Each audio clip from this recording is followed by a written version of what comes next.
नूतन अपराध आईन कार्यकर्ता आज 1 तारिख आज लागू है कौन सर या कौन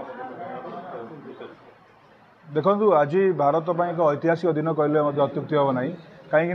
ब्रिटिश शासन समय चली आसुवा 3टा आमर जो क्रिमिनाल लॉ अच्छी टोटाल मेजर लॉ तथा Indian penal code 1860 Indian evidence act 1872 एवं सीआरपीसी क्रिमिनल प्रोसीजर कोड आम जो 1973 जोड़ा लागू होती आज परिवर्तन होगी यथाक्रमे भारतीय न्याय संहिता जोटा आईपीसी को रिप्लेस कर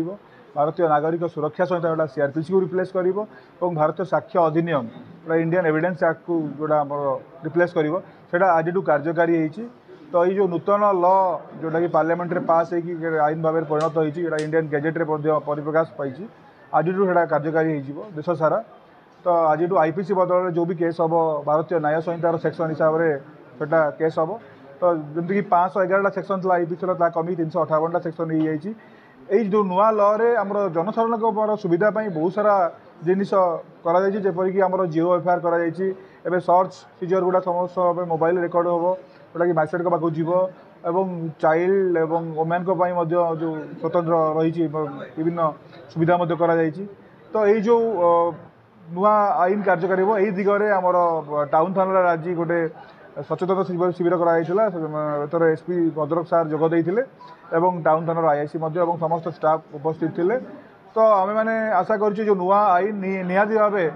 पुलिस को एवं जनसाधारण को साहाय्य कर एक नूतन एवं स्ट्रंग सोसाइटी गठन दिगरे तो आपंकर जमी कोऑपरेशन रोला से कोऑपरेशन जारी रहू पुलिस कम करुँ आज नुआ आईन कम करूँ आम सत चेष्टा करूँ लोक मैंने आम न्याय पातु ए नुआ आईन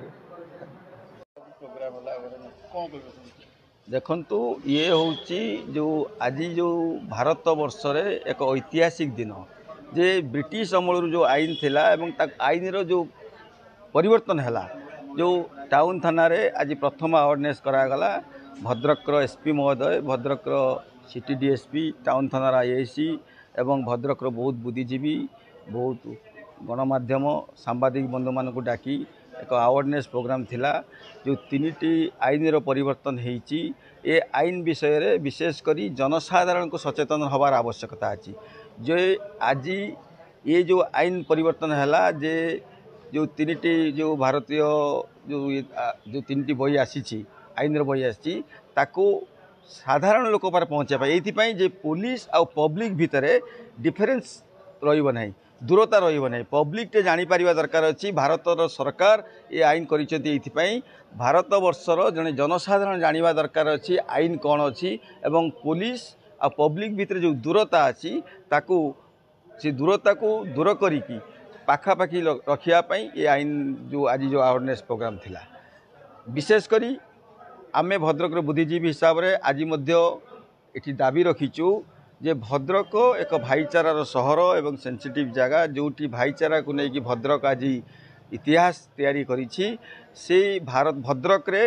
जो 3टी थाना अच्छी गोटाए टाउन थाना पुराना बाजार थाना और रूराल थाना आमे मध्य आज दाबी रखिलु भद्रक एसपी महोदय पाखरे जे भद्रक सिटी डीएसपी 2टी थानार दायित्व अच्छी विशेष करी रूराल थानार जो दायित्व अच्छी से वासुदेवपुर रोचंती जो एसडीपीओ अच्छी जदि आईआईसी टाक जदि साधारण लोकटे पाइले न्याय पाई जदि जाइछंती जदि तांको देखा मिलला नहीं सी विशेष करी एसडीपीओ पाक जीवे जे वासुदेवपुर जाई देखा करिया पई भद्रक बहुत दूरता हो जाउची कारण भद्रक टाउन को लगी रांदिया भद्रक टाउन को लगी गेलपुर भद्रक टाउन को लगी इच्छापुर बारिक छक ये हूँ सब रूराल थाना अधिकार आमे आज दाबी रखीचु जे भद्रक जनसाधारण को आउ टिके सुविधा दवापाई भद्रक सिटी डीएसपी को 3टी थानार मध्य दायित्व दिया जाऊ सर आज जो अवेयरनेस जो निरीह लोक फसी जाउछंती दोषी हो जाउछंती दोषी लोक